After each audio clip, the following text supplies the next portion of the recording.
Black history is being rewritten over the relationship between the icons of civil rights, Martin Luther King and Malcolm X. For decades, we've been led to believe that Dr. King had the harshest criticism of the Muslim leader, accusing him of fiery, demagogic oratory.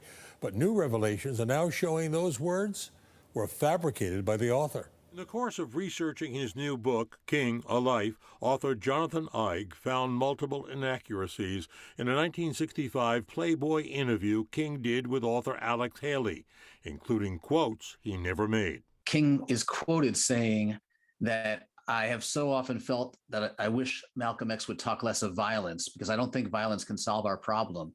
And in his litany of expressing the despair of the Negro without offering a positive, creative approach, I think that he falls into a rut sometimes. King did not say that. He said something similar about the Nation of Islam. The quotes were doctored. Eig uncovered different information as he probed Haley's archives at Duke University, including an unedited transcript of the full interview that shows King is much more open-minded about Malcolm X than the printed interview portrayed him. Because this was such a long interview that he had done with King, I wanted to see if there was anything he left out, see if I could listen to the tapes. And I found that in addition to the stuff he left out, there was a lot of stuff that he changed and a lot of stuff he actually made up. Malcolm X had frequently attacked King in his commitment to nonviolence, going so far to call him a modern Uncle Tom. King and Malcolm met only once in 1963.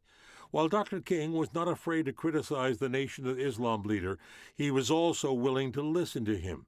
King's scholars claim Haley's fabrication of quotes was a real fraud and changes the way they'll teach the history of the civil rights movement. This should change the way we teach about Black history, because for too long we have taught that Malcolm and Martin Luther King were divided, that they were rivals, that they were antagonists.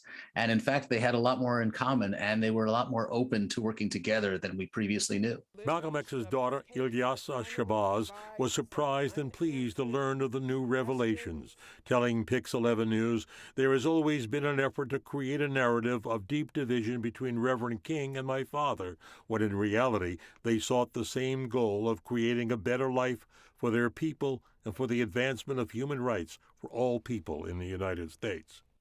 Now, though King did have better thoughts of Malcolm X than previously believed and might have thought of some alliance with him, that would never have happened.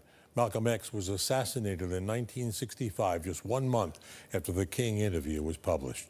Jonathan Eig's book, King, A Life, will be released next week.